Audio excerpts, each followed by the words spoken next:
नमस्कार, morning news India में आपका स्वागत है और मैं हूं आपके साथ विनीत।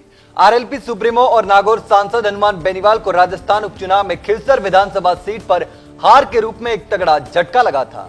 हालांकि इसके बावजूद बेनीवाल राजस्थान की जनता के लिए दिल्ली की संसद में मुद्दे उठा रहे हैं। इसी बीच हनुमान बेनीवाल को लेकर एक ऐसी खबर सामने आ रही है जिसे सुनकर हनुमान बेनीवाल के समर्थक खुशी से झूम उठेंगे।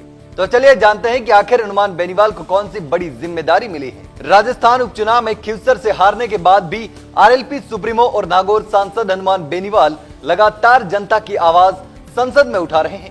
हालांकि खिलसर हार के रूप में तगड़ा झटका लगा था। इसी बीच अब उनके समर्थकों के लिए एक खुशखबरी भी है। हनुमान बेनीवाल को अखिल भारतीय आयुर्विज्ञान संस्थान एम्स जोधपुर की गवर्निंग बॉडी में सदस्य नामित किया है।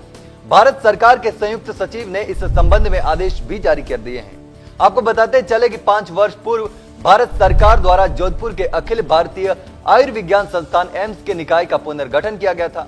सांसद बेनीवाल ने कहा कि समिति के सदस्य के रूप में उनका प्रयास रहेगा कि अखिल भारतीय आयुर्विज्ञान संस्थान जोधपुर को देश के श्रेष्ठ संस्थानों में शामिल किया जा सके, श्रेष्ठ प्रशासनिक व्यवस्था को लागू किया जा सके, जिससे एम्स जोधपुर देश का सिरमौर बन सके। अधिक से अधिक नवाचार और नवीनतम चिकित्सकीय तकनीक के माध्यम से मरीजों को लाभान्वित किया जा सके, यह हनुमान बेनीवाल ने कहा। इसके साथ ही आपको बताते चले कि पाली से भाजपा सांसद पीपी चौधरी को भी जोधपुर एम्स का सदस्य नियुक्त किया है। यह खबर सामने आने के बाद हनुमान बेनीवाल के समर्थकों में खुशी की लहर दौड़ गई है। समर्थक सोशल मीडिया पर बेनीवाल को बधाई दे रहे हैं। इसके साथ ही आपको बताते चले कि देश में कुल 12 एम्स में सदस्यों को नियुक्त किया गया है, जिसमें प्रत्येक एम्स में 2-2 सांसदों को नियुक्त किया है। इसी के तहत जोधपुर एम्स में हनुमान बेनीवाल और पीपी चौधरी को जोधपुर एम्स का मेंबर बनाया है। लेकिन सोशल मीडिया पर बेनीवाल के समर्थन में बधाई संदेशों की लाइन लग गई है। उनके समर्थक भर भर कर बधाई दे रहे हैं।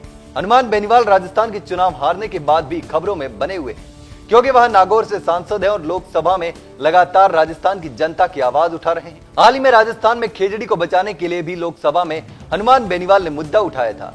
बेनीवाल ने संसद में कहा था कि राजस्थान में खेजड़ी के पेड़ों की अंधाधुंध कटाई हो रही है। खेजड़ी को बचाने के लिए प्रदेश में आंदोलन हो रहा है। खेजड़ी राजस्थान की जीवन धारा है। ये न केवल छाया देती है बल्कि सांगरी जैसी विश्व प्रसिद्ध सब्जी भी देती है, जो लोगों को रोजगार भी देती है।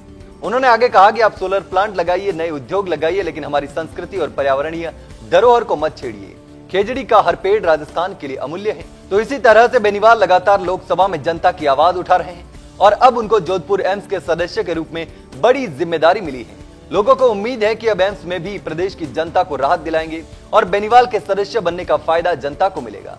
अब देखना दिलचस्प होगा कि आने वाले समय में बेनीवाल कैसे जनता को राहत दिलाते हैं। फिलहाल के लिए इतना ही। इसी प्रकार के तमाम खबरें हम आपके लिए लेकर आते रहेंगे। तब तक के लिए बने रहिए मॉर्निंग न्यूज इंडिया के साथ। धन्यवाद। ऐसे ही और वीडियोस देखने के लिए सब्सक्राइब करें मॉर्निंग न्यूज इंडिया को और जुड़े रहिए हमारे साथ।